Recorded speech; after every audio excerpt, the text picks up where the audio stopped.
Hello, today we'll learn a little bit more about the user management in AmmonitOR. So in your AmmonitOR projects, you can have different users that will have access to them, and you can give them different permissions. It is very useful and it gives you additional security. So when you open your project, down here in the menu, you have settings and you have project. You can click on it, and in here you can see that there is total one user, which is me.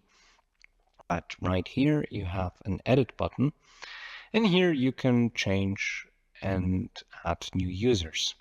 So let's say we want to invite someone new to our project. I will add an email called example@example.com, and we're going to invite this example user to our project. So I click on the invite, and this user was invited, and it's in here down in this table where you can see there are two users. One is this example user with viewer permission, the second one is me with the admin permission.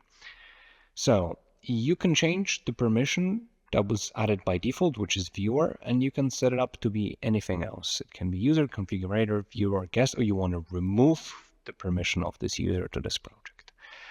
Up here you can have a look at the table and see what is allowed to different levels of permission. So admin can do everything, but for instance, the viewer, that is the example user right now, can only read and download data, but is not able to change any settings in AmmonitOR, or cannot change the permissions of any users in here. That can only be done by admin. So I'm admin, so I'm able to change this table.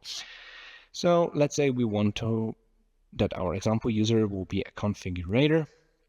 I change here configurator, I click on update. And now our example user can also edit, for instance, slope and offsets and configuration overrides, or add new exports and so on. So this is very useful because you can then track the activity of different users in your project here in the journal, where you can see, okay, I just updated the permissions of the example user and mine for him to be a viewer, and mine from admin to admin. So no change.